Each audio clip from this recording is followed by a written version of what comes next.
Hey, hola equipo, bienvenidos a un nuevo episodio del Proyecto 52. Y dicho sea de paso, este es el último episodio en lo que tiene que ver con el capítulo 6, ¿verdad? Que estamos trabajando sobre Machine Learning básico. Ya en el capítulo 7 vamos a estar trabajando con otras cosas, pero este sería el último episodio de este capítulo. Bien, entonces ya por nombre, pues introducción a la validación cruzada y el overfitting. Bueno, puse overfitting solamente, pero es porque es el más donde tenemos que cuidarnos, porque ya en el underfitting, pues obviamente ya los valores no funcionan de todas maneras, pero básicamente este es el contexto en el cual vamos a estar trabajando en el día de hoy. Ahora bien, ¿de qué va este tema? Vamos a estar trabajando, por un lado, lo que concierne a el concepto como tal de overfitting y el underfitting. Vamos a ver más o menos de cuál es el tema con estos comportamientos. Vamos a estar trabajando también con relación a lo que es el concepto de evaluación, de validación de evaluación de modelos. Aquí vamos a estar viendo, digamos, qué cosas nosotros tenemos que ir considerando desde la perspectiva de eh, que el modelo funcione correctamente, ¿verdad? En términos de el, poder saber dividir los set de datos, etcétera, etcétera. Vamos a hablar puntualmente sobre también lo que es una introducción, ¿verdad? A lo que es la validación cruzada. Eso vamos a estar interiorizándolo más adelante, pero es como diferente, es cómo nosotros podemos efectivamente evitar esos comportamientos que estamos hablando de hace un ratito sobre el overfitting y el underfitting, pero desde el punto de vista de cómo hacer que las validaciones que estemos haciendo pues hagan sentido, o sea, que se pueda, digamos, incluso aprovechar la totalidad de la data que tenemos para entrenar nuestro modelo, pero también que cuando estemos en la fase de validación, que poder tener un resultado lo más cercano posible a lo que andamos buscando. También vamos a hablar un poco sobre lo que son los ajustes de hiperparámetros que, bueno, vamos a entrar en detalle cuando estemos allá, pero los hiperparámetros en esencia son estas configuraciones que de repente yo puedo les puedo hacer al modelo previo al entrenamiento, obviamente, porque ahí yo tengo dos cosas. Tengo lo que es el entrenamiento como tal, pero también es la configuración que yo le hago a los modelos para que se comporten de una manera u otra. Y esos son los hiperparámetros. Y ya luego, digamos, vamos a trabajar con cómo yo puedo detectar y desde una perspectiva incluso de buenas prácticas, el tema del overfitting. O sea, cómo yo puedo, qué prácticas yo puedo utilizar para identificarlos, cómo me doy cuenta que estoy enfrente de un overfitting, etcétera, etcétera. Y eventualmente, como siempre, ¿verdad? Vamos a estar hablando sobre eh, una pequeña conclusión sobre el tema planteado en el día de hoy. Bueno, entonces espero que le guste. Vamos a ver que todo sea digamos, bien llano, bien, digamos, accesible, porque recuerden que ya estamos hablando de unos temas, ¿verdad? Ya aquí no estamos de suma 2 más 2, que es igual a 4, no, ya estamos hablando de cosas serias. Entonces, eventualmente, si ven que hay algún concepto o alguna dinámica que se puede tornar un poco compleja de digerir, pues, bueno, ya ustedes tienen todos los canales, o sea que cualquier cosa podemos hacer las preguntas del lugar en esos canales y les voy a estar dando obviamente seguimiento. Antes de continuar, si ustedes notan que estoy algo afónico, es porque la verdad estoy un poco afectado de la gripa, entonces es un tema.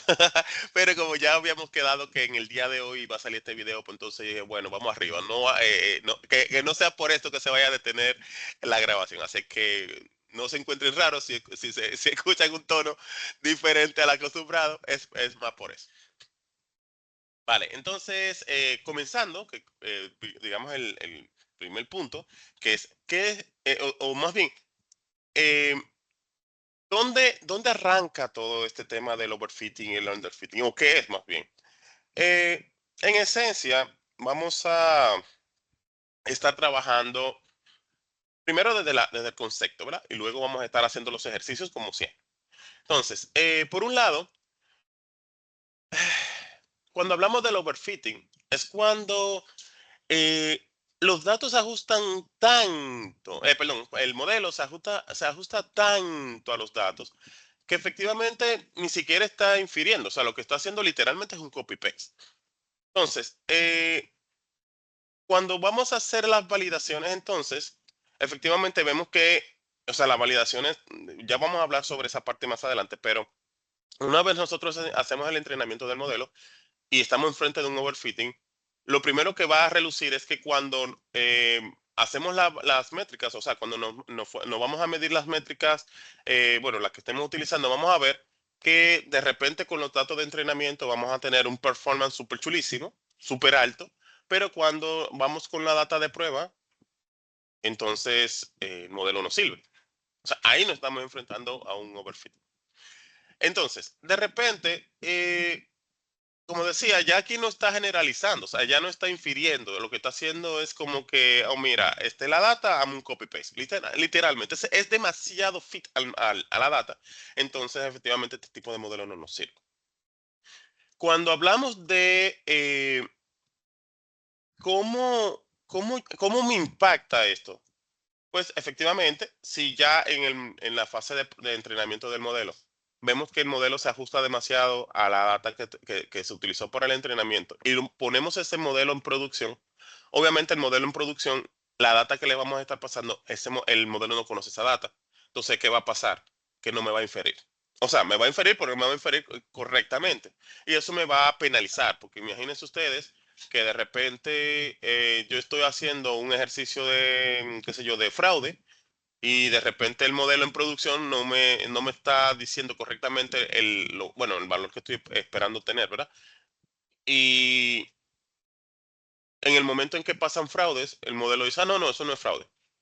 Pero la proporción de casos donde me dice que no es fraude, siendo fraude, pues eventualmente va a estar asociada o digamos muy alineada a qué tan bueno o malo sea el modelo, pero ese bueno o malo el modelo quiere decir que yo llegué a un punto, a un threshold que efectivamente los valores me están, o sea, estoy conforme con los valores que me está mostrando el modelo. Sin embargo, si estoy dentro de lo que es un overfitting, obviamente no voy a estar en ese nice to have escenario.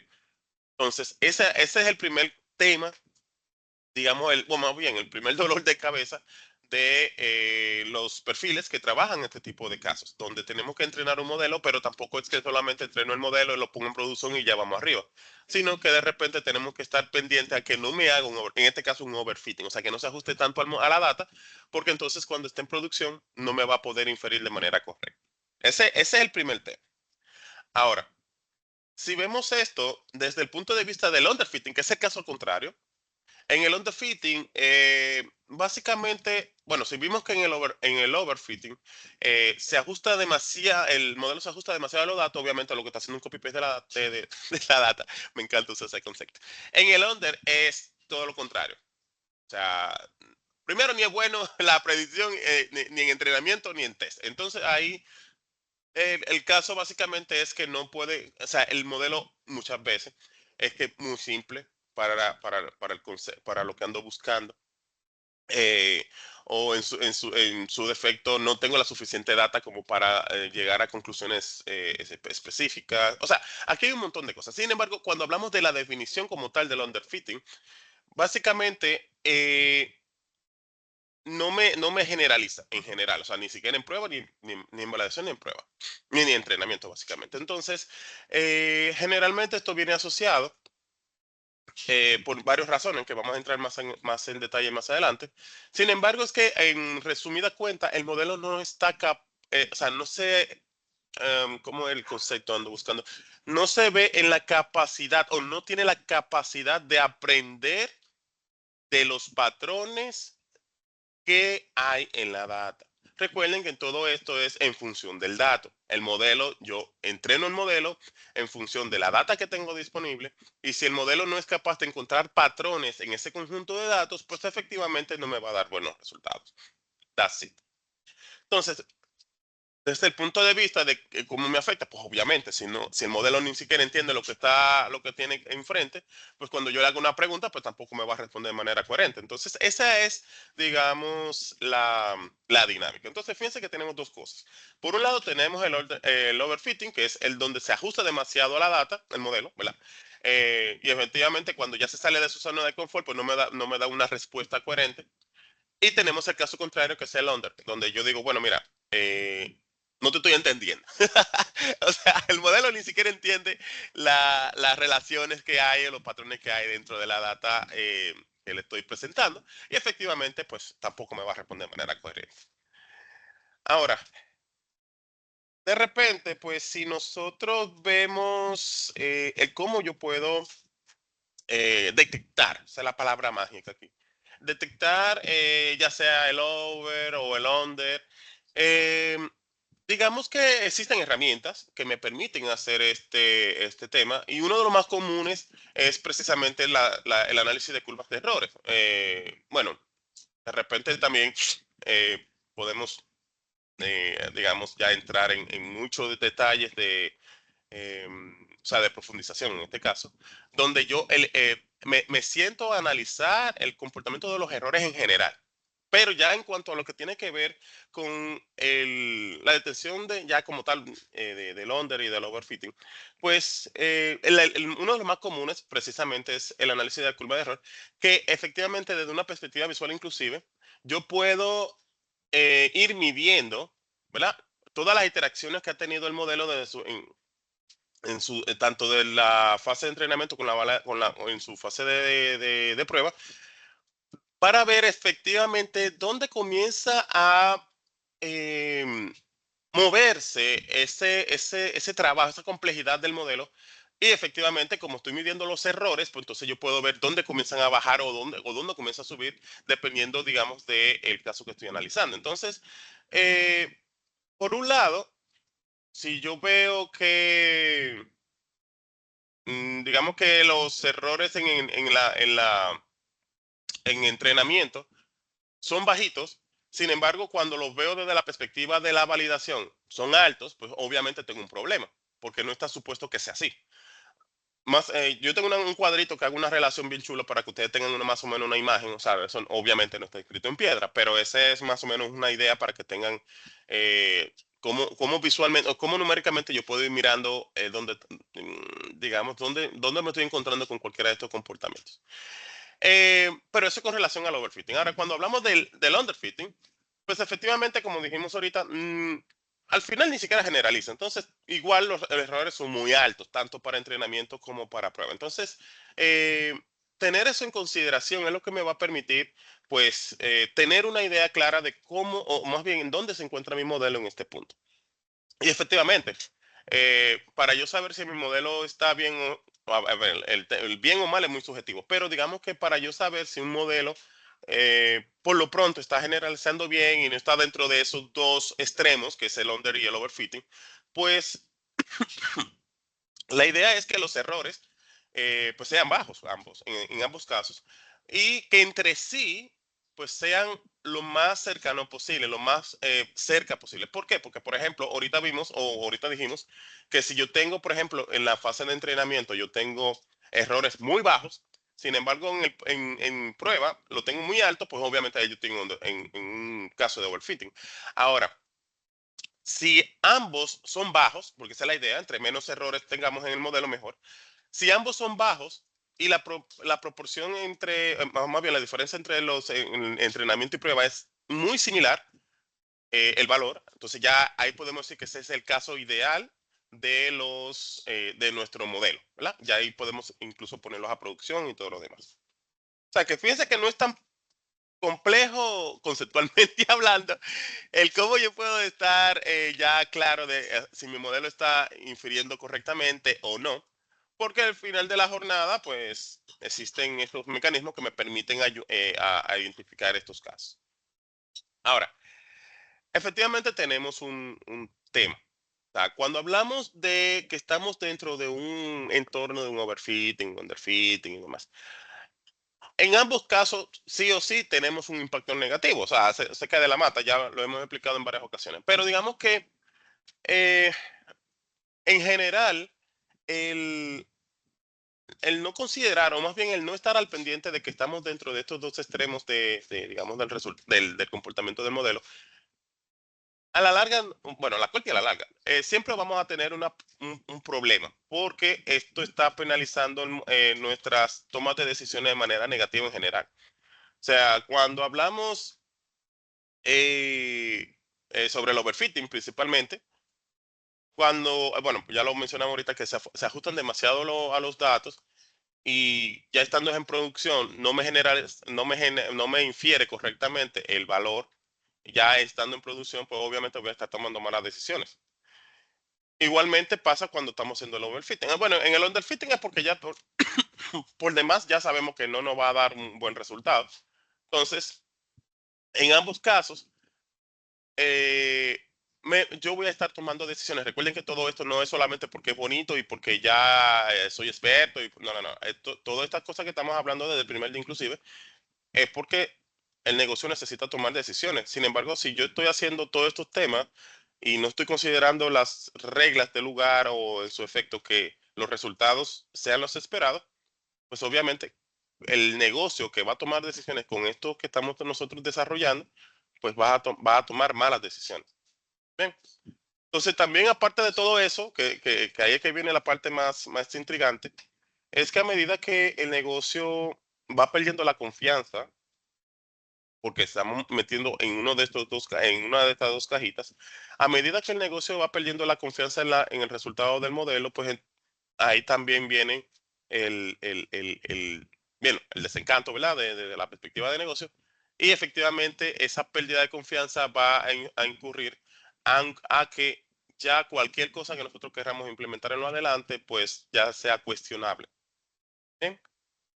Siempre que los resultados sean bien, vamos a tener esa confianza del lado del negocio. Sin embargo, si cada vez que nosotros entregamos algo al negocio y finalmente sale mejor hacerlo de manera empírica, pues obviamente el negocio va a estar muy renuente a cualquier otra implementación o otra idea que se plantee. Bien, o sea, no lo vean solamente por el tema técnico. Esto no es meramente técnico. Aquí al final de la jornada no estamos jugando el negocio. Y si nosotros estamos diciendo que el negocio tiene que hacer tal o cual cosa, porque eso es lo que está recomendando el modelo, y resulta que eso es un disparate, pues efectivamente a nosotros nos van a perder la confianza. Bien.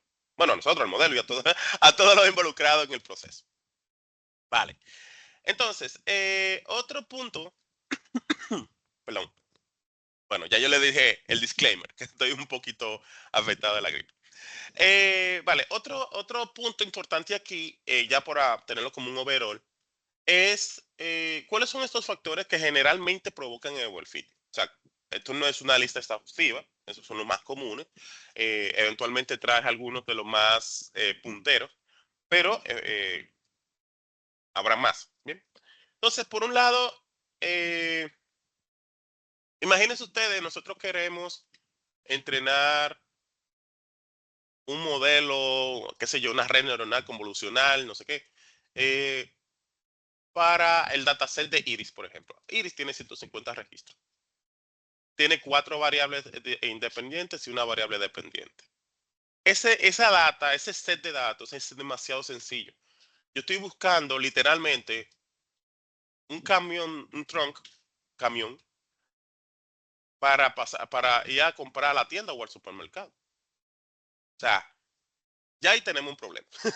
En este caso, eh, tenemos un modelo muy complejo, muy duro, muy de, qué sé yo, con todos los cascabeles para entrenar data, o sea, para entrenarse, uso data muy simple. Entonces ahí tenemos un problema, porque ahí viene el tema de que los ruidos, que los valores, quizás hasta valores atípicos puede hacer. Entonces se puede sesgar el modelo, bueno, un montón de cosas. Eh, También tenemos otro punto que es el de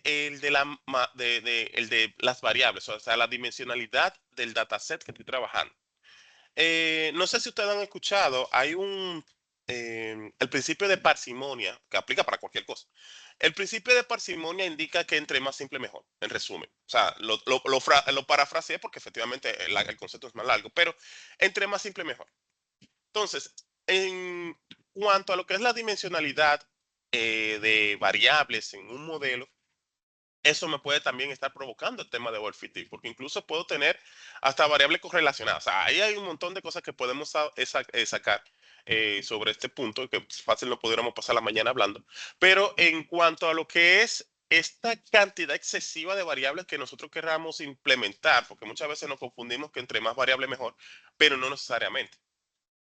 Entonces, ahí tenemos también que sentarnos a validar este punto. Eh, el tema de, digamos, de los parámetros y la profundización, por ejemplo, con árboles de decisión y demás, eh, también, o sea, demasiados parámetros, demasiadas configuraciones, fácil que ponen el modelo muy estricto y eventualmente, incluso hasta por un tema computacional, no va a trancar el juego, pero digamos que también afecta mucho en este tema. Por otro lado, el dejar las interacciones a cuando acaben también es un problema, porque yo puedo decir, bueno, eh, está bien, pocas interacciones dentro de lo que es un modelo, incluso cuando estamos hablando de validación cruzada, me puede castigar mucho, bueno, igualmente computacionalmente hablando, pero si hago muy poquitas, pues muy probablemente que el modelo no termine de entender todo el dataset o toda la data que tengo. Ahora, si hago demasiadas también sin ningún tipo de control, pues también me puede trancar el juego. Por eso es que siempre hay que buscar un trade-off entre entre la cantidad de interacciones que yo quiero hacer o realizar o que haga el modelo para que efectivamente pueda llegar a un punto de entendimiento del dataset, pero que no sea exhaustivo, ¿verdad? Entonces, aquí hay muchísimas cosas que podemos hacer, digamos que en general, pero igual a medida que vamos pasando el contenido del día de hoy, vamos a estar explicando muchas de ellas. Entonces, vamos a hacer un pequeño ejercicio que ya tengo preparado por aquí para que ustedes vean de qué va eh, el tema del underfitting y el overfitting. Entonces, vamos a ver. Creo que lo tengo por acá y vamos a ponerlo aquí. Miren aquí, esto es un ejercicio muy sencillo, como siempre, ¿verdad? Las librerías que vamos a utilizar, de Scikit-learn, etcétera. Aquí estoy generando un par de datos, un par de datos simulados, ¿verdad? Con random, de manera, ¿cómo se llama? De forma aleatoria, un ejercicio muy controlado. Fíjense aquí, lo primero que estoy haciendo, aunque esto yo lo voy a explicar más adelante, porque hay muchas cosas de las que implementé aquí que no lo hemos hablado todavía en profundidad, porque aquí lo que quiero es que ustedes vean cómo ya yo puedo ir mirando en qué casos me encuentro en un underfitting o, bueno, en este caso un under o en su efecto un overfitting. Por lo que muchas de estas cosas que están aquí muy probablemente ya les estaría explicando más adelante. Pero por ejemplo, aquí lo que estoy haciendo es separando el dataset en set de prueba y set de entrenamiento. Esto yo lo voy a explicar más adelante para que lo tengan. Aunque ya lo hemos visto en los capítulos anteriores, en los episodios anteriores, pero igual lo voy a hacer un recap. Pero aquí lo que me interesa es explicar lo siguiente. Fíjense aquí, yo estoy entrenando, ¿verdad? Un modelo. Le estoy diciendo que en este punto es un modelo un polimonial. Y le estoy diciendo, lo estoy haciendo en un for each, en un for, para ir poniendo diferentes tipos de modelos. En este caso, tengo el lineal, tengo un cuadrático, un cúbico, un de cuarto grado, etcétera, etcétera. Entonces, a medida que voy pasando, fíjense que aquí yo tengo de los diferentes grados, del 1 al 10. ¿Bien? O sea, cuarto, quinto, sexto, sexto, hasta el 10º grado. Entonces, el for lo que me permite es entrenar n cantidad de veces el modelo. Entonces, con esta línea, yo lo que estoy diciendo, mira, mi modelo se va a estar, digamos, asociando un tipo de modelo, un tipo de, bueno, un grado, en este caso un tipo de modelo, eh, del 1 al 10. Entonces, por ejemplo, cuando venga la primera interacción va a ser un modelo lineal, en la segunda iteración va a ser un modelo cuadrático, así sucesivamente. En vez de yo tener esto repetido 10 veces, pues entonces yo lo pongo en un for. Esto es sencillo. Eso es Python 101. Ahora, yo lo que estoy buscando es que aquí se entrene 10 veces el modelo, pero con 10 modelos diferentes con un grado diferente. Es decir, el modelo lineal, que sería, el parámetro sería 1, un modelo cuadrático, que sería 2, un cúbico, que sería 3, y así. Ahora bien, fíjense que una vez se entrenan los modelos, aquí yo lo estoy diciendo que me imprime el MCE, que es el mean square error, recuerden el episodio anterior.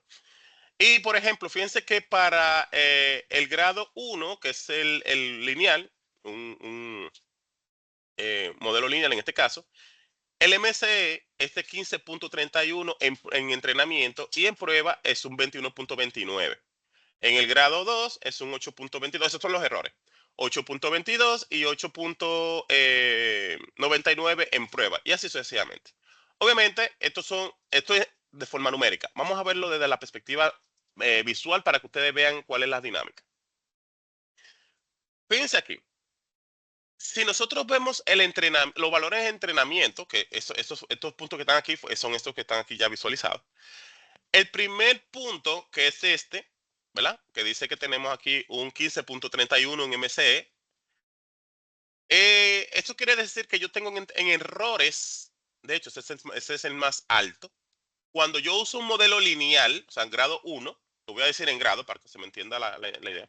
Cuando yo uso mi modelo en grado 1, tengo un error de un 15.31. Mírenlo aquí. Cuando hago un cuadrado, está el cuadrático, se me perdió aquí. Cuando uso el cuadrático, tengo un 8.22. Es decir, que del 1, o sea, cuando uso un lineal y un cuadrático, pues el cuadrático tiene mejor resultado porque tiene menos errores. Miren lo que donde me queda. Y así sucesivamente. Fíjense que cuando voy al cúbico, me queda en 3 puntos y pico. Eso es en cuanto al entrenamiento. Bien, entonces, ¿qué pasa cuando ya, si seguimos con la línea de entrenamiento, la línea azul? Fíjense que usando el grado 1, pues muy alto. El grado 2, pues un poquito más bajito. El grado 3 es el más bajo de todos. De hecho, ya en el grado 4, 5 se ya va subiendo. Entonces, fíjense que de repente, eh, si yo tengo que elegir de los 10 grados que tengo ahora mismo con ese modelo, yo diría, bueno, yo estoy entre el 3 y el 9, que son los que están más bajitos, ¿verdad? Vamos a verlo aquí numéricamente. El 3 me dice que es 3.85 y el 9 es 3.68. De hecho, el 9 es más bajito todavía. Pero, ahí viene el pero, fíjense aquí. Si bien en entrenamiento es 3.85 y aquí es 3.68, pero fíjense en la de prueba. En prueba yo tengo 4.08 y en el 3. Y en el 9 tengo 4.38. Es decir, que si lo vemos aquí visualmente, ahora vamos con la de prueba. Fíjense que en prueba, usando el lineal, por 20 y pico. Usando, a ver, exacto, grado 2, está por debajo de 10, está muy bien. Y así sucesivamente. Ahora, fíjense la diferencia. O sea, en el caso de la prueba, ya quedamos que vamos a trabajar con el 3 y el 9, que son los dos más bajitos en entrenamiento. Sin embargo, cuando vemos la prueba, el mejor caso efectivamente sería el 3, porque tanto el entrenamiento perdón, los valores de entrenamiento, los errores en entrenamiento, como de prueba, primero son muy cercanos y es más bajito. En el caso de el grado 9, efectivamente en entrenamiento es bien bajito, de hecho más bajito que en el 3, que en el grado 3, pero en prueba los errores son más altos. Entonces, si yo tuviese que elegir cuál configuración utilizar para este ejercicio que estoy haciendo, efectivamente sería el cuadrático. Perdón, el cúbico, que es el 3. Donde yo tengo que en prueba, en entrenamiento tengo un 3.85 y en prueba tengo un 4.08. Y si veo el otro más, digamos, conveniente, sería el 9, que sería 3.68 con 4.38. Entonces, de todos esos grados, de todos estos modelos que se entrenaron aquí, el más conveniente es el que tengo como configuración grado 3. Bien, piense que de aquí ya nosotros podemos identificar rápidamente usando la curva de errores, claro. Donde yo me estoy encontrando dentro de lo que es un modelo, un entrenamiento muy sencillo en este caso, y ya yo puedo determinar, incluso visualmente, cómo está si está sesgado, perdón, en este caso, si está ocurriendo un overfitting o un underfitting, y en su defecto, como estoy usando la curva, el análisis de curva, pues entonces yo puedo determinar en qué momento es que comienza a dañarse el modelo. Entonces puedo utilizar de todas las configuraciones que tengo aquí, el más óptimo, que en este caso sería utilizando un grado cúbico, en este caso, para que me dé este valor. ¿Bien? Aquí yo le puse, digamos, en texto para que lo tengan ahí. Recuerden que este código yo se lo voy a compartir. Y para que tengan aquí el resumen de lo que se visualiza aquí en la imagen. Listo, listo, listo. Vamos a cerrar aquí y seguimos con nuestro lío. Listo, guys. Entonces, ya pudimos anotar que efectivamente tenemos un trabajito bien interesante que cubrir en cuanto a lo que es la definición, el concepto de overfitting y eventualmente el underfitting.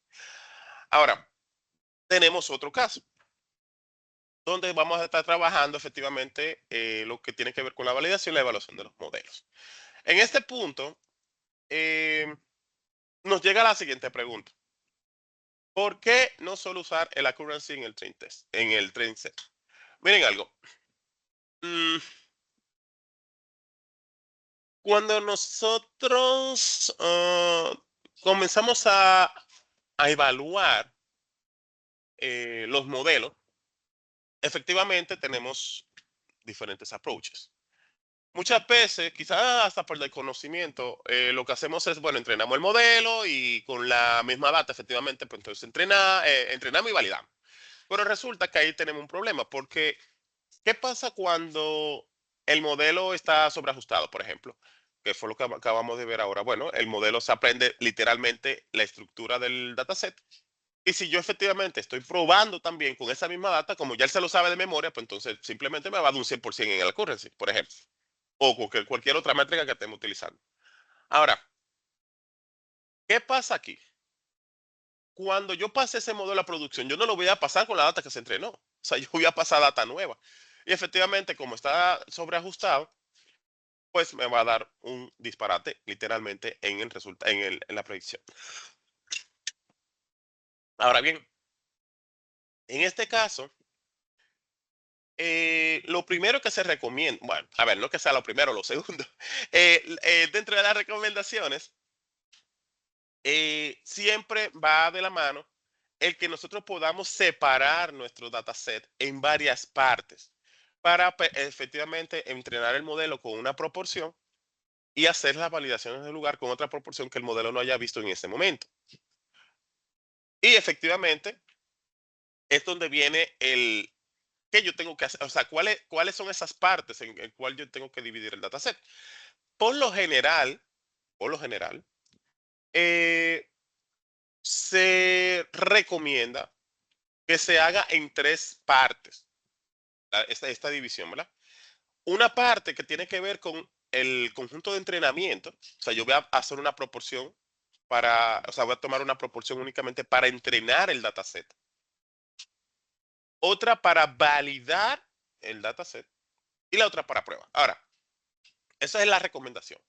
Muchas veces no volamos el de validación, pero efectivamente cada quien tiene digamos, su encanto. Por ejemplo, en el caso del conjunto de pruebas de entrenamiento, pues, en el caso del conjunto de entrenamiento, efectivamente se utiliza para el entrenamiento como tal del modelo, o sea, el tema de que el modelo puede encontrar los patrones, etcétera, etcétera. Ahora, cuando hablamos del el conjunto de validación, yo puedo inclusive eh, probar diferentes combinaciones del dato y eventualmente puedo aprovechar más, digamos, las diferentes eh, o sea, los diferentes comportamientos que yo puedo tener dentro del dataset. Porque cuando yo hago una primera partición, por ejemplo, el entrenamiento, pues bueno, ya eso es lo que tengo para entrenamiento y ya y se acabó. Pero cuando hablamos de validación, yo puedo tener diferentes, incluso configuraciones para, obviamente, poder afinar correctamente los hiperparámetros. Pero más que eso, es poder tener diferentes set de datos que tengan, digamos, configuraciones diferentes o combinaciones diferentes. Ese era el concepto. Y eventualmente vamos a necesitar el de prueba, que serían este conjunto de datos que el dataset no ha visto todavía, el modelo no ha visto todavía. Este es lo que nos va a ayudar a que efectivamente si ya entrenamos el modelo, nos encontramos en un punto donde ya necesitamos validar si efectivamente el modelo funciona o no funciona, o que funcione de manera correcta, porque debajo de que funciona, va a funcionar. Ahora, de que funcione de manera correcta, pues entonces tenemos que hacer pruebas con data que el modelo no ha visto. Pero ¿cómo yo hago eso sin tener que poner el modelo en producción? Yo saco una proporción de prueba que el modelo no ha visto. Y así yo contrasto para ver si efectivamente el modelo está infiriendo de manera correcta. Bien, esa es la estructura. Pero como decía en principio, muchas veces nos volamos la fase de validación. No es una muy buena práctica, por eso lo hago el hincapié, porque sí o sí tenemos que evitar caer en el overfitting. Y para evitarlo, pues efectivamente necesitamos hacer muchas pruebas o varias pruebas de configuraciones, de parámetros, etcétera, etcétera, que nos permitan entonces, eh, digamos que el modelo pueda sentirse cómodo a la hora de poder hacer las predicciones del lugar. Pero ¿cómo yo logro eso? Si está limitado en cierta forma cuando yo nada más lo hago, o lo hago solamente con la data, con toda la data para las dos cosas, para entrenamiento y prueba, o cuando solamente hago training y test desde el punto de vista de, bueno, saco la parte de entrenamiento y luego la de prueba y ya, listo. Sino que también tenemos que tener, recomendación, ¿verdad? Un tercer conjunto de pruebas para fines de estos ajustes que necesitamos hacer eventualmente para temas de hiperparámetros, la misma configuración, saber inclusive hasta el tema de profundización de algunos modelos, etcétera, etcétera. O sea, hay un montón de cosas. Bien, ahora, eh,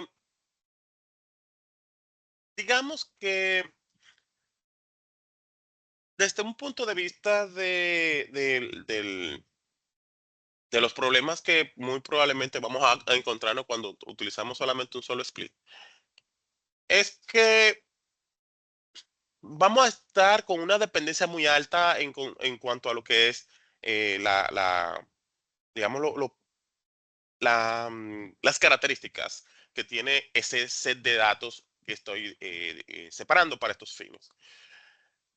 Cuando, por ejemplo, imagínense ustedes, yo hago un splitting de, qué sé yo, de un dataset de 2000 registros, voy a poner un número bajito.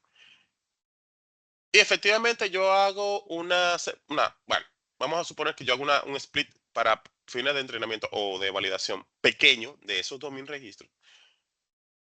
Mm, puedo tener un sinnúmero de problemas porque puede ser que el modelo no entienda todo el patrón o todos los patrones concernientes a ese dataset, y eventualmente puedo caer o en underfitting o en overfitting. Puede ser que de repente esa cantidad de registros que estoy seleccionando, puede ser que sean los ruidos solamente. Puede ser que esos sean los valores atípicos. O sea, hay un montón de cosas que se van a mezclar en cuanto a lo que es em, la utilización de un solo split para trabajar un modelo. Por eso es que se recomienda siempre trabajar con diferentes sets para efectivamente, digamos, si tenemos ruido, inclusive poder tener incluso una distribución un poquito más uniforme en los diferentes sets. No es lo mismo un solo set de datos para todos los procesos que tener múltiples. De hecho, de eso se trata lo que vamos a hablar en un minuto de la validación cruzada. Pero eh, una vez ya nosotros tenemos ese discernimiento de, ok, mira, tenemos que sí o sí separar la data, aunque sea mínimamente en los dos que dijimos ahorita en training y test, eh, pero tenemos que hacer la separación, o sea, sí o sí. Otra de las cosas que efectivamente nos va a ayudar mucho es que a medida que nosotros estemos trabajando o aprendiendo más bien sobre el tema de la validación cruzada, vamos a estar inclusive en muchos casos vamos a estar encontrando cosas que de repente si lo hacemos con un solo split no nos vamos a dar cuenta. Por eso que decía que hay unas ventajas asociadas al utilizar ese tipo de técnicas, porque efectivamente me va a dar diferentes panoramas o diferentes fotos. O sea, es el mismo dataset, pero en cuanto yo comienzo a separarlos por grupitos, para no comenzar con los conceptos técnicos ahora, pues yo puedo inclusive ir analizando si efectivamente estamos trabajando con data que hasta cierto punto sea homogénea o puede ser que estemos también trayendo mucho ruido desde la fuente original que nos pudieran dar una luz en términos de qué hacer para que, ¿verdad? No tener esos ruidos ahí. Pero bueno, esa sería más o menos la idea. Ahora, yo traje otro ejercicio, no sé si lo tengo por acá.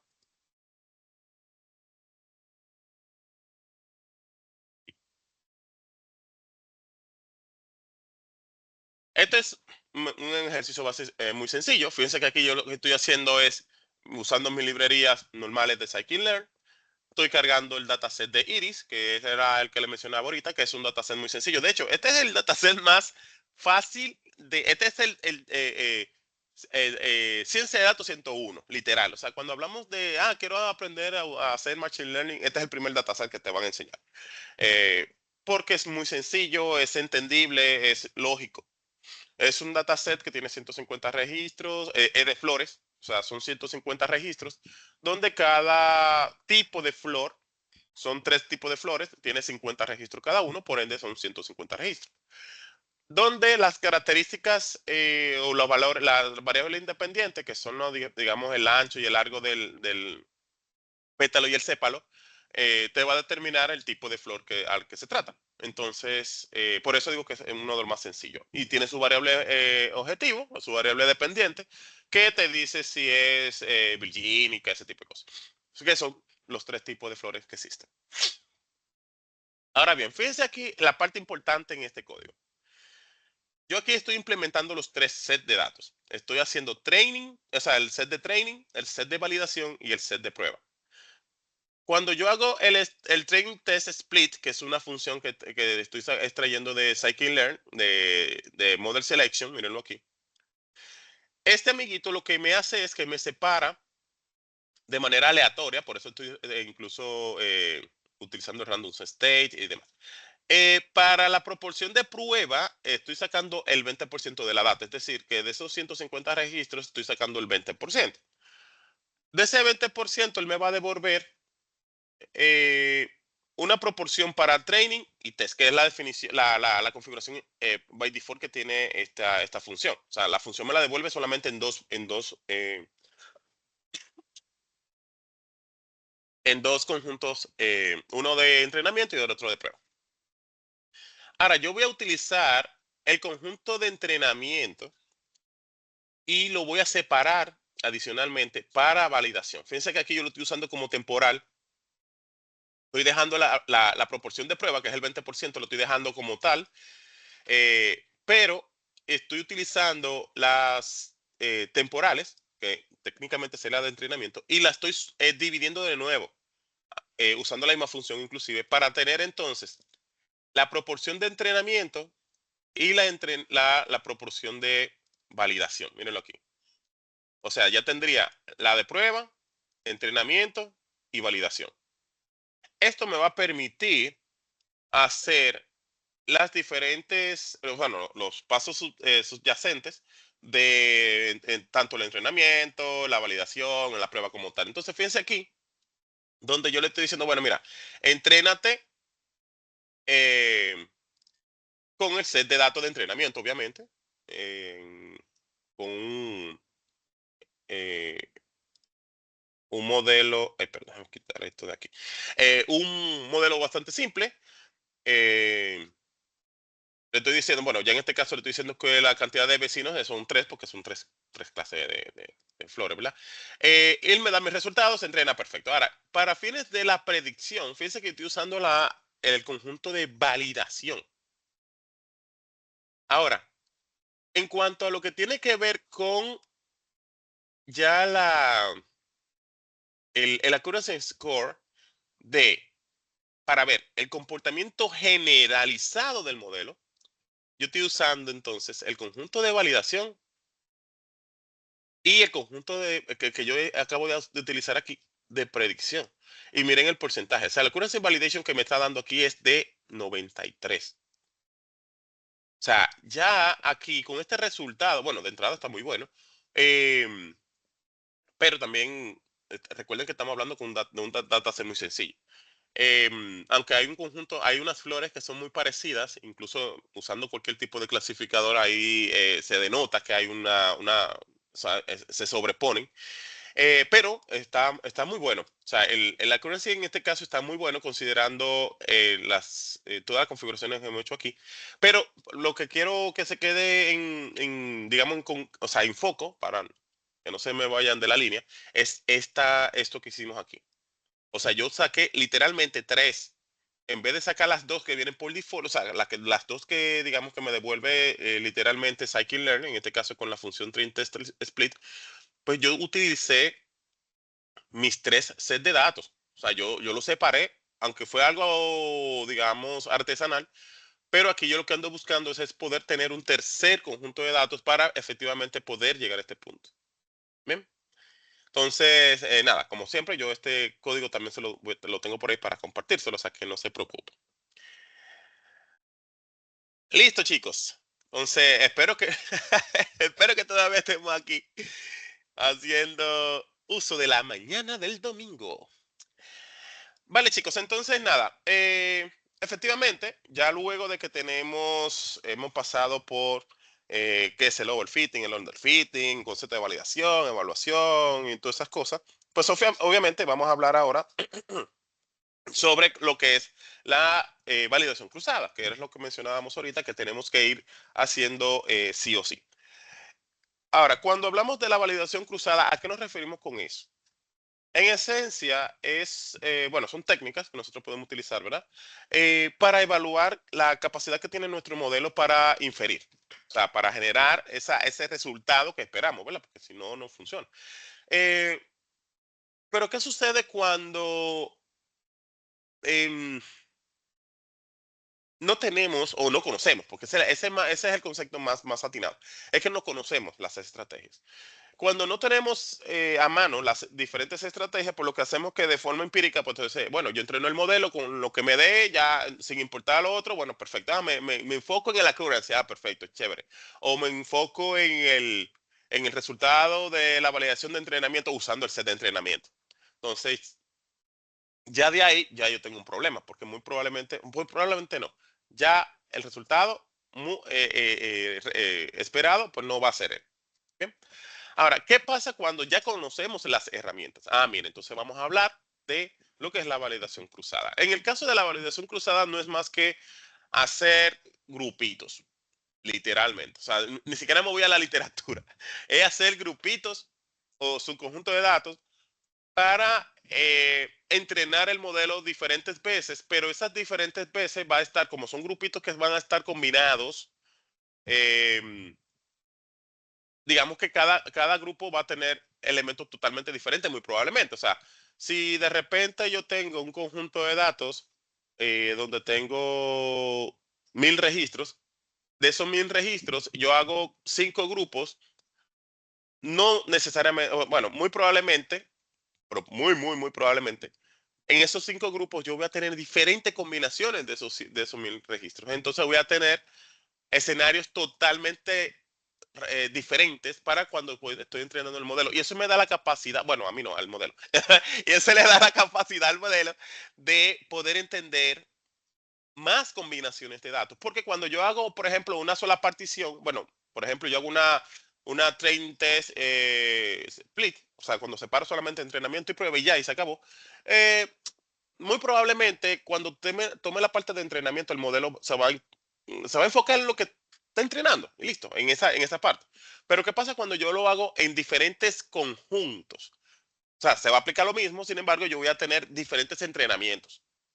Obviamente, más adelante lo vamos a ver, que ahí tenemos un pequeño impasse, pero yo voy a tener más escenarios, yo voy a tener más combinaciones. Y efectivamente, muy probablemente, del conjunto de pruebas que nosotros separemos,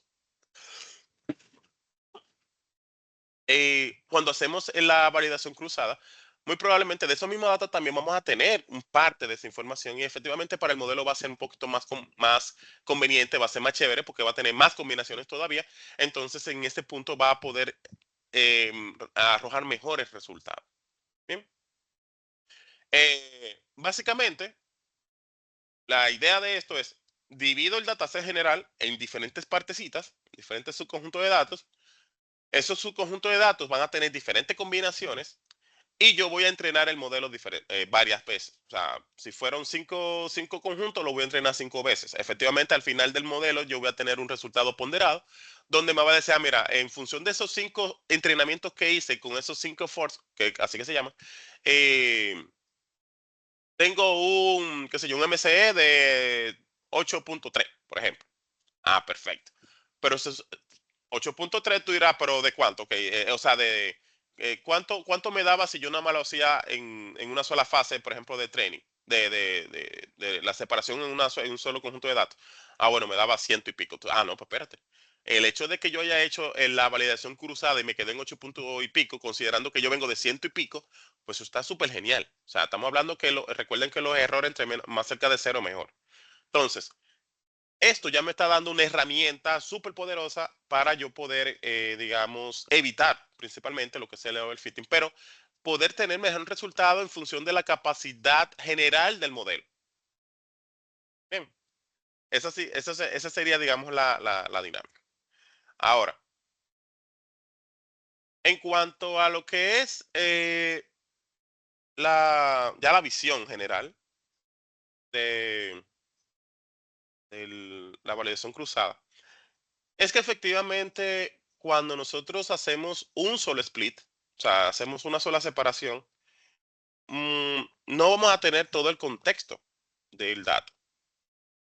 Ahorita lo mencioné, o sea, fácilmente que de ese split nosotros cogemos y seguramente nosotros ni siquiera al no considerar todos los escenarios, pues nos podemos enfocar en un caso en particular o varios casos en particular, pero cuando nos lleguen otros que no estaban ni siquiera considerados en principio, pues el modelo no lo va a poder inferir de manera correcta. Bien. Entonces aquí eventualmente me va a afectar la capacidad del modelo porque no va a poder inferir el resultado correctamente. Y me puedo meter en cualquiera de los dos extremos que habíamos hablado anteriormente. Ahora, cuando hablamos de ya la implementación como tal de la validación cruzada o cross validation, por si acaso ustedes lo están, de que, ¿qué será eso? Porque yo lo que he escuchado es cross validation. Sí, porque es más fácil cuando uno se aprende las cosas en inglés es más fácil de entender en lo adelante, pero cuando uno, ay, ¿qué significa eso de validación cruzada? ¿Qué será eso? Pero bueno, es cross validation. Entonces, ya que cuando estamos implementando la validación cruzada, es lo que nosotros nos va a permitir tener todas esas posibles combinaciones dentro de lo que es la fase de entrenamiento, porque voy a tener varios forks o varios subconjuntos de datos y voy a entrenar el modelo con esos subconjuntos de datos, pues entonces el modelo va a tener un panorama mayor de, eh, del dataset. Recuerden, y aquí voy a poner una analogía para los que les gusta el dominó. ¿Quién sabe más del dominó? ¿Los 4 que están jugando o el que está afuera? Bueno, el que está afuera, porque está viendo las 4 jugadas. Exactamente el mismo concepto aquí. Si yo solamente tomo la jugada bueno, de una de las partes de la mesa, yo no sé cuáles son las otras fichas que están ahí en la mesa. Esa es la dinámica. Sin embargo, cuando yo hago validación cruzada, donde yo digo, ok, perfecto, vamos a hacer las combinaciones de todas las fichas y todo lo demás, y yo puedo ver todos los posibles escenarios, claro, no todo en un solo golpe, en un solo conjunto, sino en diferentes conjuntos, ¿verdad? Yo entreno mi modelo con esos diferentes conjuntos, pues entonces ahí sí yo voy a poder tener todas las posibles combinaciones que me pueda encontrar, ¿verdad? En el dataset. Bien, esa sería, digamos que la dinámica. Ahora bien, por un lado, si nos vamos a lo que tiene que ver con los diferentes tipos de validaciones cruzadas, porque existen varios, o sea, de repente no es como que, mira, dale doble clic y ya ahí se hace solo la validación cruzada. O sea, dependiendo mucho de bueno, también depende mucho de un tema computacional, que es una de las desventajas que tenemos aquí. Eh, por lo pronto tenemos, bueno, de las más comunes,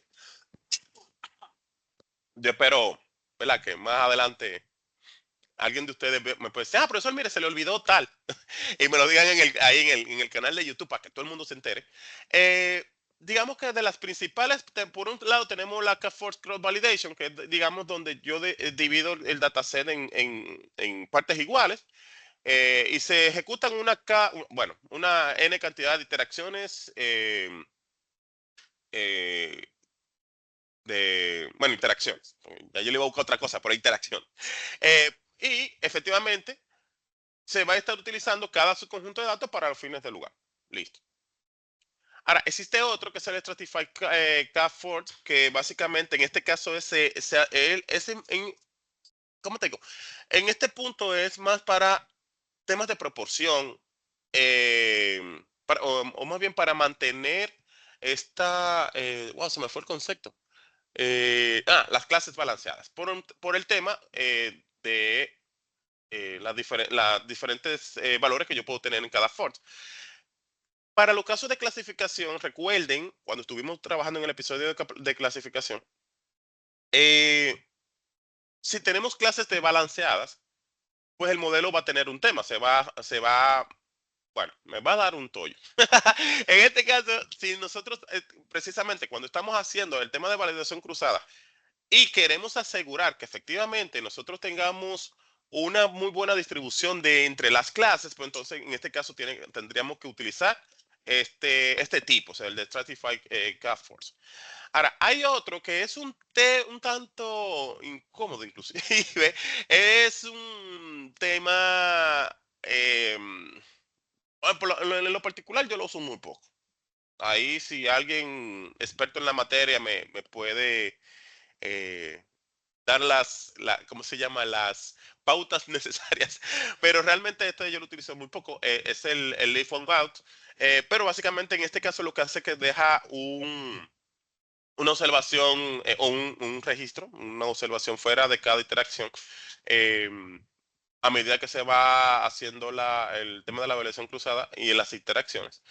Eh, para mí cuesta mucho, o sea, en términos de cómputo me cuesta mucho, aunque en general, los tres, o sea, porque si yo tengo que estar entrenando el modelo N cantidad de veces, pues obviamente es un tema computacional. Sin embargo, en mi concern, el leave one out me cuesta un poquito más. O sea, si, por ejemplo, o sea, lo voy a decir en términos numéricos para que se entienda. Si el K Fourth Cross Validation es un nivel 5, el Stratify K Force es un nivel 6, por ejemplo, este sería como un 10 en términos de consumo de máquina. O sea, es mi concern. No sé si alguien me puede decir lo contrario. Ojalá, así de repente aprenda un poquito más. Pero digamos que este es un poquito complicado en ese sentido. ¿Bien? Ahora, como no todo es color de rosa, pues también tenemos ventajas y desventajas. Perfecto, está muy chulo. Digamos que de la ventaja, ya lo dijimos, o sea, es que de repente la capacidad de generación que tenga el modelo sea el final de los muñequitos, o sea, que sea muy bueno, que sea chévere, que pueda ser eficiente, que tenga todo lo posible escenarios y un largo, etcétera. Ahora, eh, de las desventajas, obviamente estamos trabajando primero un tema de entrenamiento múltiples. O sea, por el simple hecho de yo entrenar el modelo N cantidad de veces, imagínense ustedes que yo ponga un K-Ford, bueno, cualquiera de las de validación cruzada, eh, que para el mismo modelo se entrene 5, 6, 7, 8, 9, y dependiendo también obviamente del volumen de datos que estoy trabajando, pues eso obviamente me va a dar un montón o sea, me va a trabajar un tema de cómputo, o sea, de los hierros, que voy a necesitar para poder procesar esta información. ¿Bien?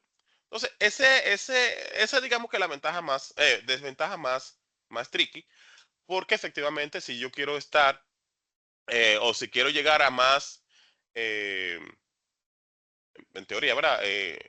A entrenar con más casos y más, temas de scroll validation, más force y demás, pues efectivamente eso me va a costar en hierro, en máquina. Ahora bien, la idea aquí no es que nosotros ahora le tomemos miedito, porque esa no es la intención. La intención es que podamos llegar a un threshold, o sea, a un punto medio. Porque de repente, por un lado, la ventaja es que yo voy a tener modelos mejores con mejor eficiencia, pero si voy a los tres extremos, eso me va a representar cómputo. Entonces es como que buscar ese punto medio. No quiero un 100, por ejemplo, o digamos, buscar la excelencia magnífica, porque eso me va a representar un montón de datos, perdón, de fuerza de cómputo. Pues yo puedo decir, bueno, no, yo en vez de tener ese resultado tan óptimo, porque me va a representar prácticamente vender la casa, yo puedo tener uno más modesto, un poquito más modesto, y a nivel de cómputo, pues yo lo puedo hacer con mi laptop en mi casa sin ningún problema. O sea, es como buscar ese punto medio. ¿Bien? Claro, existen mecanismos que me permiten hacer todo esto, eh, incluso de forma automática. Vale, entonces, como siempre, ¿verdad? Vámonos para nuestro ejercicio. En este caso, un poquito más eh, simple. Bueno, aquí, bien bonito. Lo de siempre. Usamos la librería de scikit-learn, simulamos la data, definimos aquí el grado de polinomio, en este caso 3. Bueno, lo de siempre. Ahora, en este caso, yo estoy usando validación cruzada. Aquí. Fíjense ahí. Si yo tengo, ¿dónde está?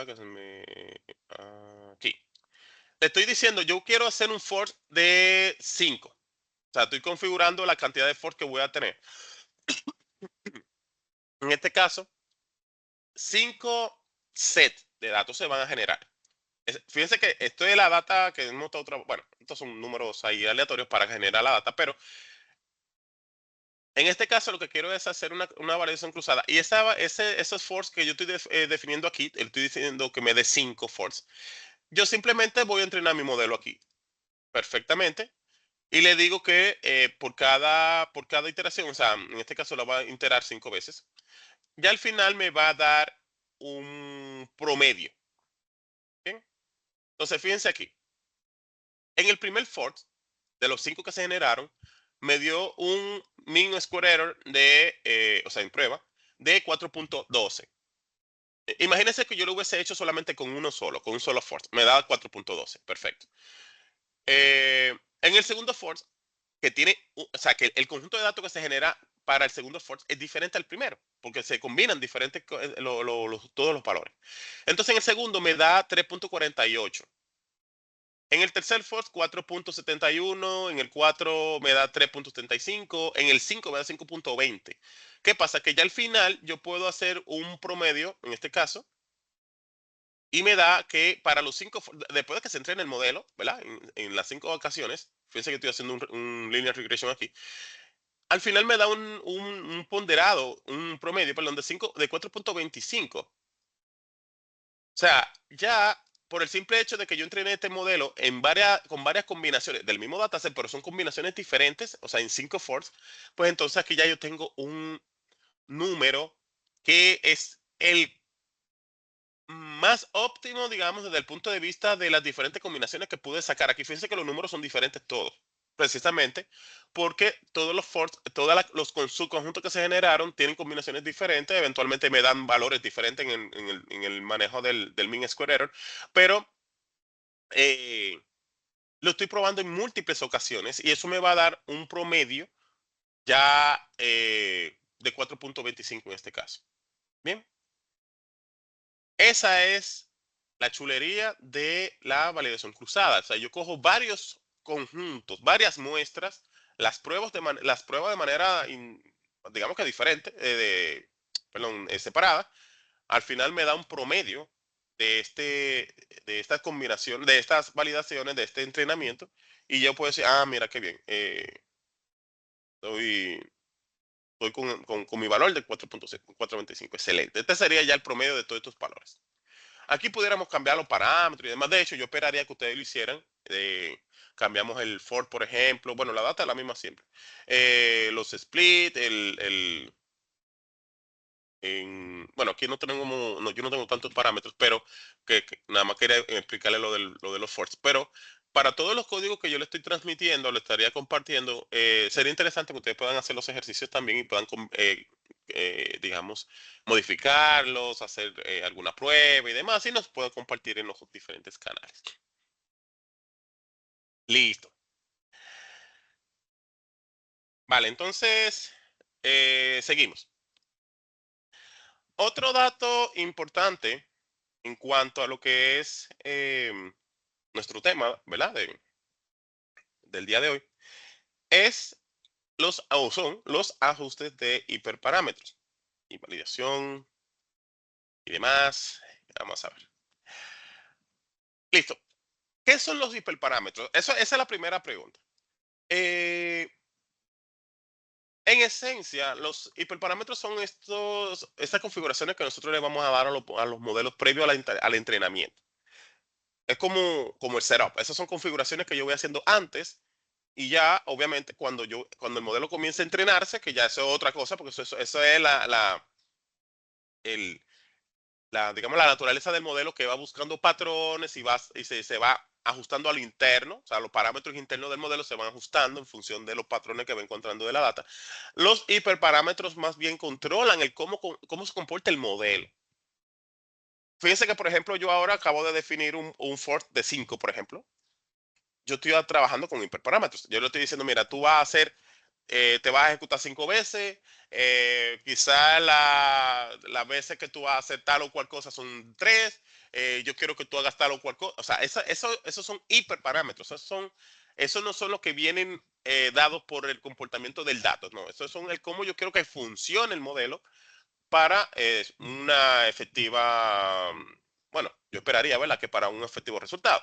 Sin embargo, ¿cómo yo sé cuál es el mejor parámetro? O sea, cuál es el mejor valor para un hiperparámetro? Porque yo no me lo sé. O sea, yo no me lo sé de memoria. Y tampoco, aunque me lo supera de memoria, yo no sé en función del dato, porque recuerden que todo esto em, se va dado, o sea, va muy atado a lo que es el dato como tal. O sea, no es que porque yo diga, bueno, yo tengo data de tarjetas de crédito, pues ponle un for de 3. No, no, no, porque eso no funciona así. Yo tengo que hacer pruebas, yo tengo que hacer ejercicios para yo comenzar a validar cuáles son los mejores parámetros en este caso que yo puedo configurar y cuáles valores. Sin embargo, son muchos hiperparámetros. O sea, el yo sentarme a configurar todos los hiperparámetros fácilmente que vamos a amanecer aquí unos 180 años más o menos. Pero, pero obviamente existen mecanismos que me ayudan a buscar cuáles son estos mejores parámetros, cuáles configurar, etcétera, etcétera, porque son muchos hiperparámetros. Eh, el tema aquí es que de repente si nosotros no sabemos cuáles son estos hiperparámetros, pues muy probablemente ni siquiera sepamos qué es lo que vamos a hacer.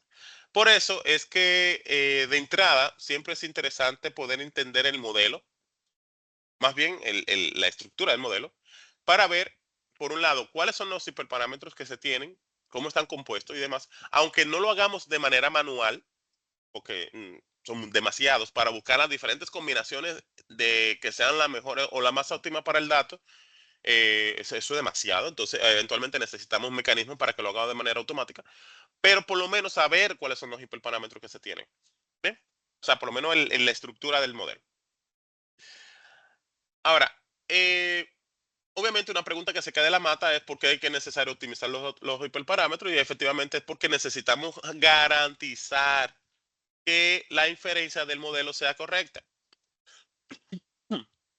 De repente, si no podemos hacer que nuestros modelos mejoren, pues obviamente no podemos ni siquiera ponerlo en producción. Entonces, ¿cómo yo puedo hacer que mi modelo mejore? Parte de todo ese trabajo es precisamente optimizar los hiperparámetros.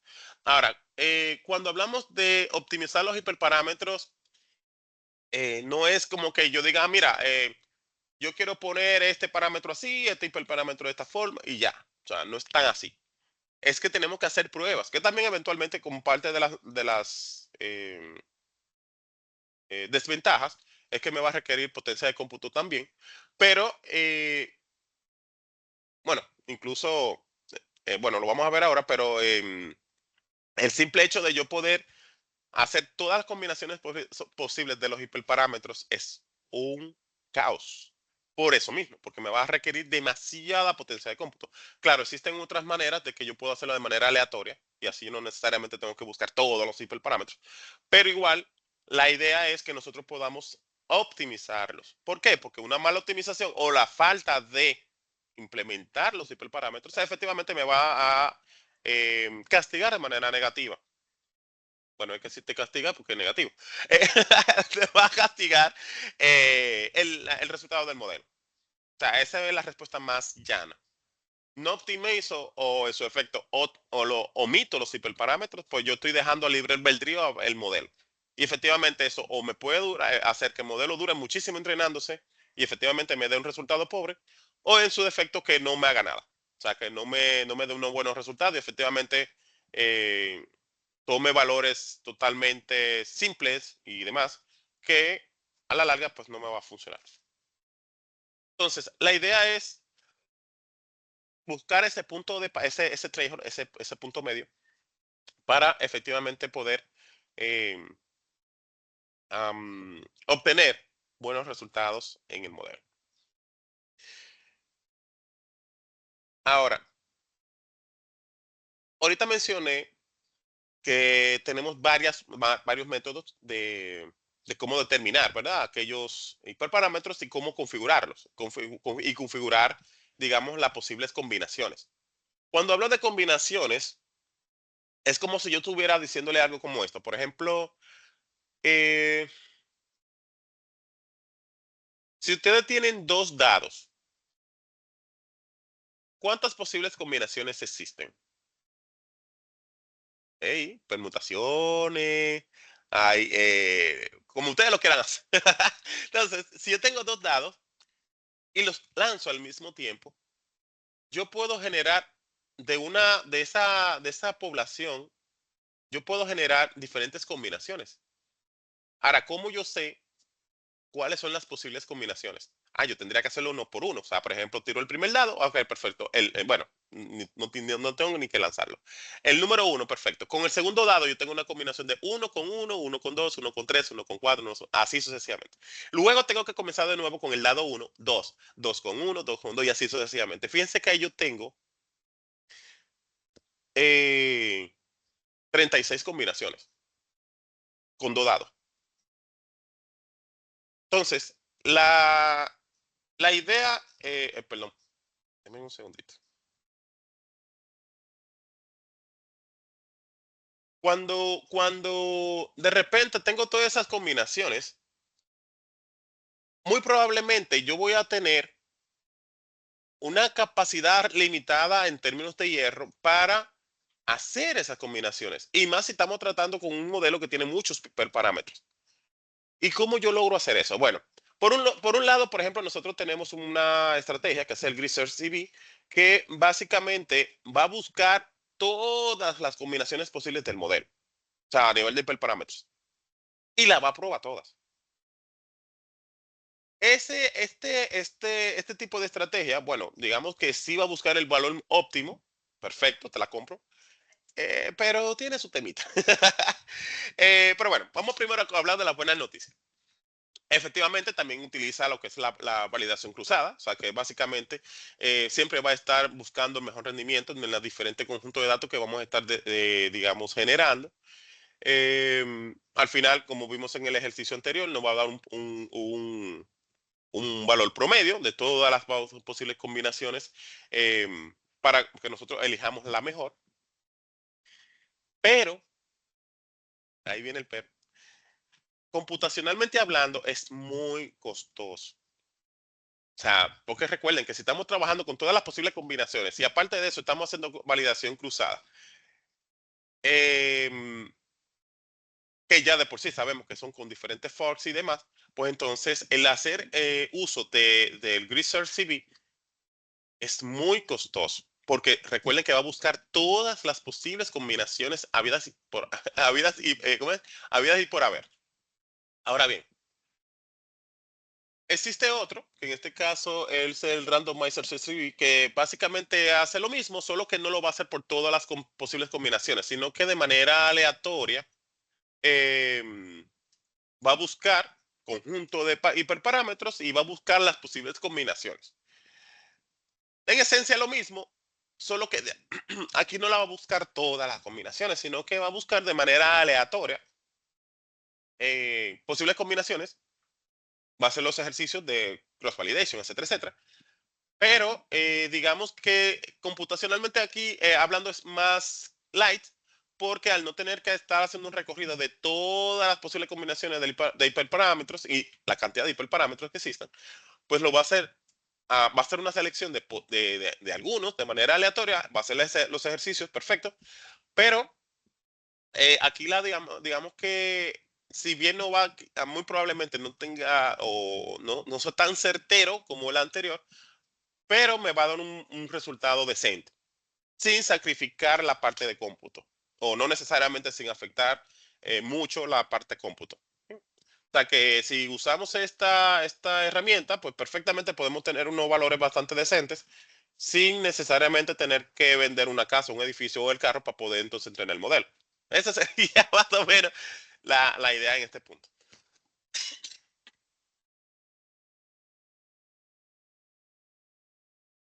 Bien, vámonos con el ejercicio, ¿verdad? Que vamos a trabajar. Este caso es, no hice muchos parámetros, ¿verdad? Porque no se me no, no tengamos que comprar otra computadora. Pero en este caso, fíjense, igual, librería de Saquiler, la data, bueno, en este caso ya este es algo nuevo. Definí un pipeline, en este caso para utilizar un polinomio y un linear regression. ¿Bien? Definimos los k-forts, en este caso lo dejamos en 5 y le estamos diciendo que aquí yo voy a definir algunos parámetros. En este caso solamente puse el grado del polinomio, que lo puse del 1 al 9. Este parámetro, o sea, yo puedo definir más parámetros. Solamente aquí puse uno, que es el polydegree, y le puse unos posibles escenarios. Este es usando el grid RCB. Yo lo que voy a hacer es que voy a definir un hiperparámetro y voy a decirle al modelo que se entrene con todas estas combinaciones. O sea, del 1 al 9. Cuando él se ejecuta, él dice, bueno, mira, tú tienes, bueno, en este caso estoy sacando el promedio del MC negativo y me da un 4 menos 4.25. Pero el mejor modelo de todas las posibles combinaciones de ese hiperparámetro es el degree 3, o sea, este. Pero lo tuvo que revisar todos. O sea, yo le estoy diciendo, mira, yo quiero que este parámetro, yo le puedo poner todos los parámetros, o sea, yo puedo poner una lista de parámetros aquí. Y le digo, mira, revisa este parámetro con todas estas combinaciones. Y el modelo lo que va a hacer es literalmente todas las posibles combinaciones, o sea, con los otros hiperparámetros. Fíjense que si yo no lo, o sea, en este caso lo estoy especificando. Entonces él va a tomar, bueno, voy a entrenar el modelo con este, luego lo voy a entrenar con este, y así sucesivamente hasta que termine. Y efectivamente, al final me va a decir, mira, tu mejor combinación, tu mejor combinación de este modelo con esos parámetros que tú definiste, pues en este caso es usando el PolyDegree 3. Y el valor promedio en este caso es 4.25. Parecería que los demás son más complicados que este. Ahora, en el caso del Randomizer CV, fíjense que yo básicamente estoy haciendo, bueno, aquí lo estoy poniendo igual. O sea, el compás lo estoy haciendo muy artesanal. Le estoy diciendo, mira, hazlo de manera aleatoria, un random int del 1 al 10, para que elijas, bueno, en este caso le estoy diciendo que haga unas 5 interacciones. Y de esos 10 posibles combinaciones, él va a tomar 5 y lo va a hacer de manera aleatoria. Entonces, efectivamente, en este caso, él me está diciendo que el polydegree más óptimo y me está dando 4.34 es de 4. O sea, esa es la combinación para, en el caso de Randomizer Search CV, que me da mejor resultado en función de lo que acabamos de hacer aquí. Pero en este caso recuerden que es de forma aleatoria que se van a buscar los parámetros. Aquí yo lo estoy haciendo artesanal, ¿eh? Esto es para tener una idea más clara de cómo hacerlo sin complicaciones. Y como de costumbre, aquí le puse, digamos, lo que acabo de decir, pero ya más enfocado a más desglosado. ¿Bien? Y listo, chicos. Entonces, digamos que por lo pronto, pues entonces ahí tenemos varios conceptos, varios líos, varios de todo, de todo un poco sobre lo que es un poquito aquí del ajuste de hiperparámetros. Ahora, otro dato interesante de conocer en este punto es cómo yo diagnostico el tema del overfitting. Bueno, ya dijimos que el under no hay ni siquiera que hacerlo ni mucho caso porque en el under es porque ni siquiera funciona. O sea, no hay que dedicar ni siquiera mucho tiempo ahí. Ahora, en el caso del overfitting, que muchas veces pudiéramos estar incluso cometiendo un pecado capital porque desde que decimos, está en 99 el accuracy, perfecto, vamos para producción. Sin embargo, puede estar sobreajustado el modelo. Entonces ahí tenemos otro problema. Em, por un lado, ¿cómo yo puedo detectar el overfitting? Bueno, ya ahorita comenzamos con unas pautas sobre ello, pero al final de la jornada es súper importantísimo poder detectarlo en overfitting en etapas tempranas, incluso ni siquiera en etapas tempranas, es que antes de producción, o sea, tenemos que validar que efectivamente el modelo esté correctamente funcionando y no que esté haciendo el copy-paste, o sea, que no esté memorizando los datos, ¿bien? Para que vaya generalizando, que vaya infiriendo correctamente, que me vaya detectando correctamente los comportamientos. Entonces, ¿cómo yo lo veo de entrada? Yo ahorita lo mencionamos, que en el caso en el que yo tengo que mi fase de entrenamiento, yo tengo unos números exorbitantes. Ah, estamos en 95, excelente, muy bien, chévere. Pero cuando le pasamos la data de prueba, o la misma validación, básicamente, se cae, o sea, nos está dando unos valores que tú dices, wow, ¿qué pasó aquí? Efectivamente es porque está haciendo overfitting, o sea, se está pegando demasiado los datos, no está infiriendo correctamente, efectivamente cuando le paso data nueva, pues se cae, se cae, o sea, ya no sabe ni siquiera qué es lo que va a hacer. Bien, entonces, este es un primer punto de partida para que nosotros comencemos a entender cuando estamos enfrente de un tema de overfitting. Eh, así como que en perspectiva, podemos decir que cuando tenemos eh, baja pérdida en entrenamiento, ¿verdad? Y alta en validación. Recuerden que, eh, bueno, casi todas las herramientas que nosotros vamos a utilizar para determinar estas cosas es en función de los errores. Entonces, si yo comienzo a tener por ejemplo, bajos errores en entrenamiento y muy alto en prueba, pues efectivamente, o sea, obviamente con el entrenamiento yo no debería tener ni siquiera errores, porque yo estoy usando literalmente el mismo dataset. Ahora, si yo comienzo a validar o a probar con otro set de datos que el modelo no ha visto, pues efectivamente, si estamos dentro de lo que es el overfitting, pues eso me va a dar altísimo. Bien, esa es una primera señal. Eh, otra es, eh, digamos, cuando nosotros estamos enfrente bueno, de hecho ahorita mencioné que es más conveniente, inclusive, cuando utilizamos em, la forma visual. O sea, cuando comenzamos a ver, por ejemplo, las curvas de errores, o sea, análisis de curva de error y demás, y comenzamos a notar esa disparidad que hay entre los errores cuando lo estamos haciendo en entrenamiento, o sea, validando en entrenamiento, o cuando lo estamos viendo desde el dataset de prueba, y vemos esa disparidad, pues obviamente tenemos un problema.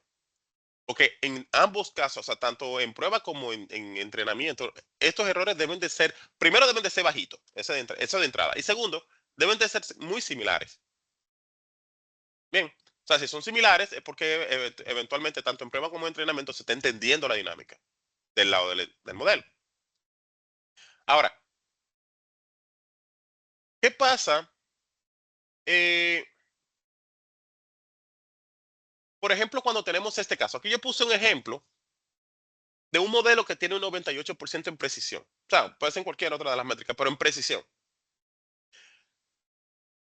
Y tenemos un 70 en validación. tú dices, pero es que está muy lejos. O sea, ok, está bien, estamos de acuerdo de que estoy full bacano en 98% en entrenamiento, pero cuando yo le paso data nueva, pues me está dando demasiado diferente, o sea, es muy bajo. Efectivamente, ahí tenemos un problema. Por otro lado, en cuanto a el cómo yo sé, o más bien cómo, a ver, cómo yo determino cuando estoy enfrente de un entrenamiento, pero desde una perspectiva numérica, porque es muy chulo, es muy fácil tú decir, bueno, mira, lo que pasa es que si yo estoy enfrente de un dead fitting, pues en ambos casos me va a dar un número muy bajito. Y en el caso de el overfitting, tú puedes decir, bueno, si en entrenamiento yo estoy muy por de encima y en prueba estoy muy por debajo, bueno, estoy en overfitting. Pero ¿cuál es el threshold? O sea, ¿qué yo tomo en consideración? O más bien, ¿cuál sería como una idea general? Quizá no como una tabla de química donde están todos los compuestos químicos ahí, porque no es eso, pero por lo menos tener una idea numéricamente hablando de cuándo es que estamos en uno de estos casos. Aquí yo traje una tablita de referencia. Recuerden, referencia no es que eso es palabra de la Biblia. Esto es una tablita de referencia donde uno tiene más o menos una idea de dónde estamos durante la fase de entrenamiento. En este caso, fíjense que tenemos aquí lo ideal, o sea, un entrenamiento ideal, digamos que en training yo voy a tener un 88 y en validación tengo un 86. Normalmente en training es más alto, pero la diferencia entre training y validación no puede ser tan abismal. O sea, ese lag que hay entre esas dos no puede ser tan amplio. Entonces, en este caso, manejar un 2, un 3%, o sea, de diferencia, bueno, más o menos hace sentido. Ahí está más o menos bien. O sea, estamos hablando de que en entrenamiento tengo un 88 y en validación tenemos un 86. O sea, está muy bien. Porque la data de validación es una data que el modelo no ha visto todavía. Y el hecho de que me diga que en entrenamiento, con la data que sí se entrenó, que sí lo vio, que sí la destripó, y entró a un 86 en validación, eso está muy bien. Muy bien. Ahora, ¿dónde entramos en overfitting? Bueno, el overfitting tenemos en el training, tenemos un 98, eso está chulísimo. Los cascabeles, ahí estamos nosotros brincando. ¡Ey, ey! Pero, ¿qué pasa con el validation score? Un 70%. O sea, muy alto. O sea, primero la diferencia es muy alta entre training y validation score. Ahora, ¿cuándo entramos en el underfitting? Que básicamente el caso contrario. En el underfitting las dos son bajitos. Ya, esa es la más fácil. Si yo hago un examen ahora mismo y pregunto, ¿cómo definimos el underfitting? Es el súper sencillo. Las dos son bajitas y son pobres. ya, ya ahí tenemos un problema. Por eso es que prácticamente nos hemos concentrado más en el overfitting, porque ya el underfitting ni siquiera vale la pena. Inmediatamente vemos que bueno, los resultados de las métricas en ambos casos, en bajito ya, no hay ni siquiera que hablar. Ahora, en el overfitting sí, porque eso nos puede dar una falsa experiencia de modelos óptimos. Bien, porque no es lo mismo un modelo con un 98% en training y un 70% en validation score. O sea, ahí estamos hablando de overfitting. Pero vuelvo y recalco, esto es una tabla de referencia, esto no es para que, mira, ya a partir de ahora, si no cubren estos números, ya eso no. Es para que tengan una idea de por dónde van los tiros, o sea, por dónde va el cómo yo puedo comparar fácilmente eh, el resultado de mis modelos desde el punto de vista de los resultados que me está arrojando el modelo.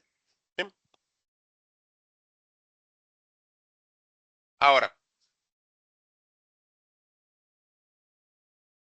existen herramientas que me permiten mitigar el overfitting. Ya hemos mencionado un montón de cosas, pero por ejemplo, por un lado existe lo que es la regularización, que básicamente lo que penaliza los coeficientes del modelo. O sea, ahí hay unos cuantos como Lazo, Rich y demás.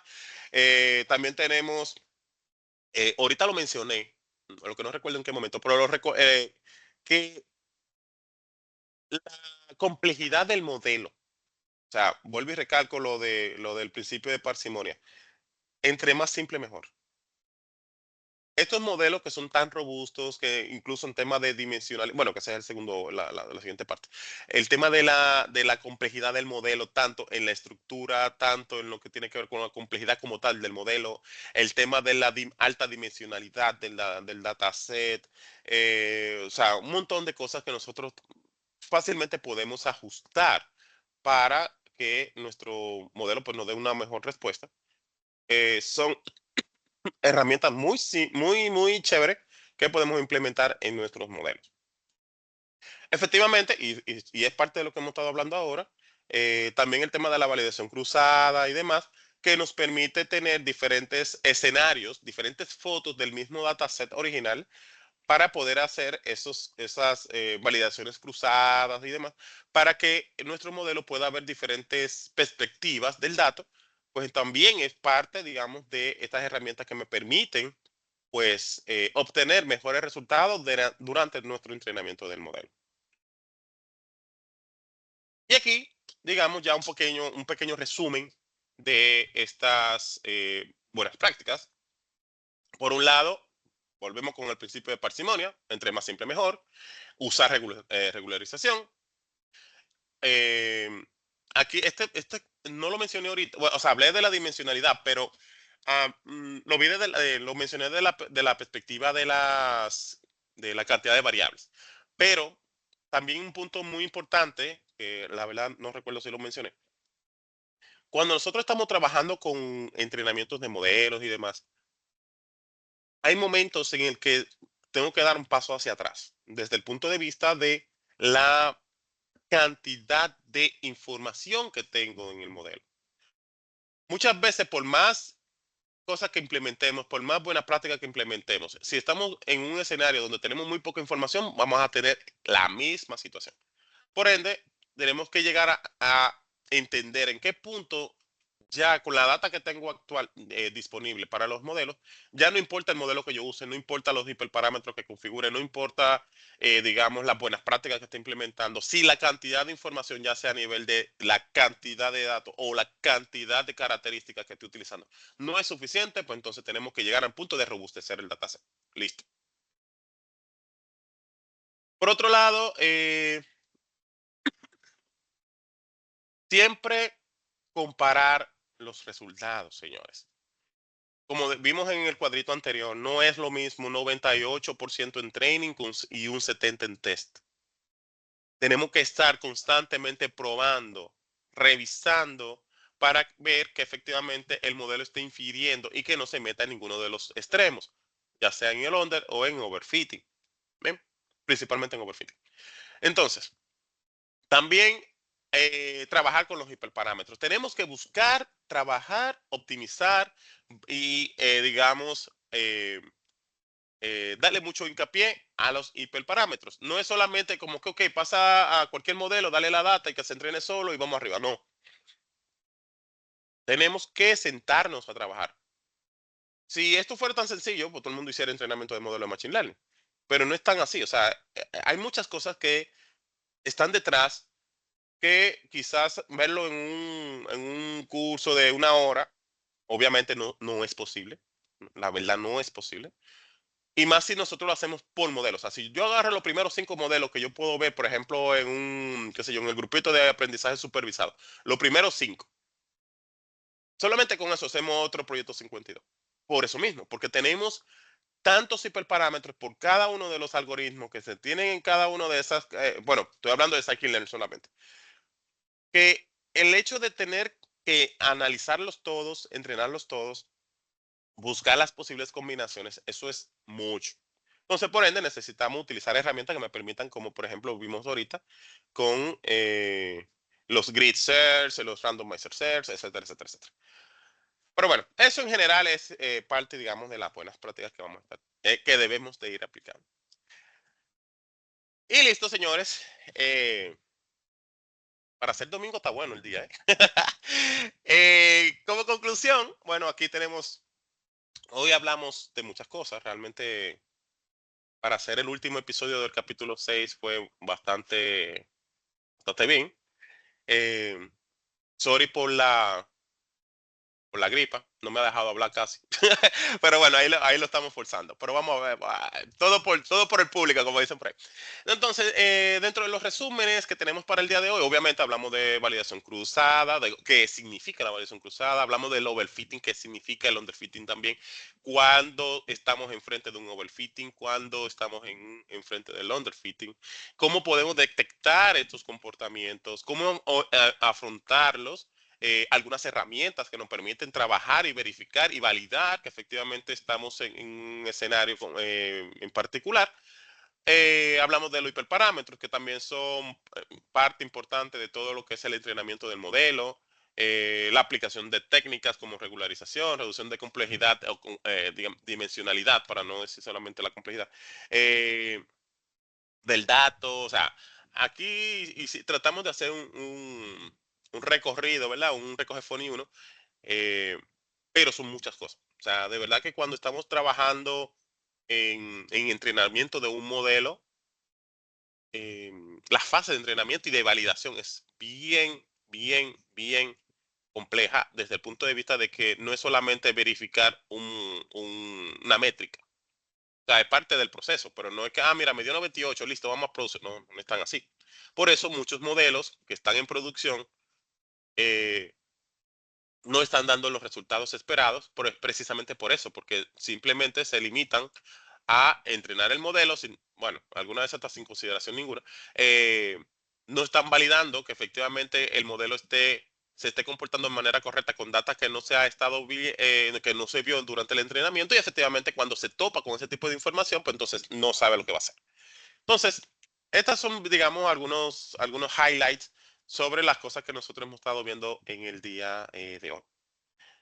Como siempre, aquí algunos recursos recomendados para que sigan aprendiendo muchísimas cosas, un montón de temas, para que lo tengan ahí a manito y puedan seguir robusteciendo. Claro, como siempre he mencionado, estos no son recursos, los únicos recursos. O sea, aquí pongo porque obviamente no voy a hacer 10 slides de recursos, pero en Internet hay muchas cosas. O sea, el que no aprende de estos temas porque no quiere, literalmente. En Internet hay muchos recursos, hay muchos canales de YouTube que hablan de estos temas, hay muchos blogs, muchas páginas que hablan sobre los temas. O sea, que es sentarse y efectivamente tirar página para la izquierda.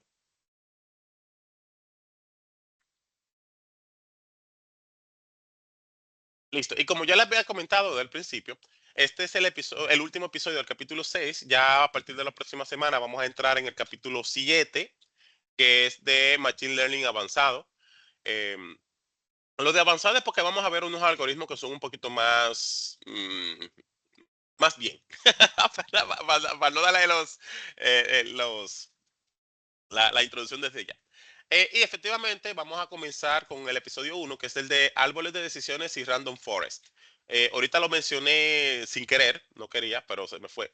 Eh, Cuando estábamos hablando de los hiperparámetros por un tema de profundización, por ejemplo. Pero ya a partir de la próxima semana vamos a estar trabajando con árboles de decisión y random forest, que son unos algoritmos, bueno, de hecho son simples desde el punto de vista inclusive de la explicabilidad. No le voy a decir ahora el por qué, pero ya le voy a dejar como la inquietud para que, para que entre en la próxima semana al video. Entonces, nada, por lo pronto, pues nada, chicos, muchísimas gracias por estar aquí. Como siempre, estamos en toda disposición de poder responder todas tus preguntas, respuestas esperadas. Bueno, también pueden ser los saludos, señores, nada más no son preguntas. Pueden mandar los saludos. No, mentira, just kidding.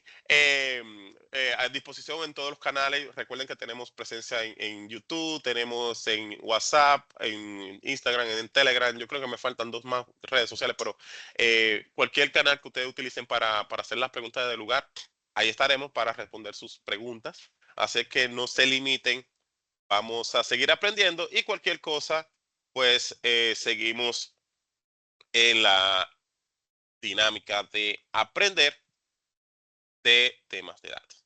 Por lo pronto, pues me despido. Cualquier cosa, ya ustedes saben, nos vemos en el canal y espero que cuando yo entre a ver las preguntas, pues sean muchas preguntas. Bueno, por lo pronto tengan muy feliz día y nos vemos en la próxima entrega. Hasta luego.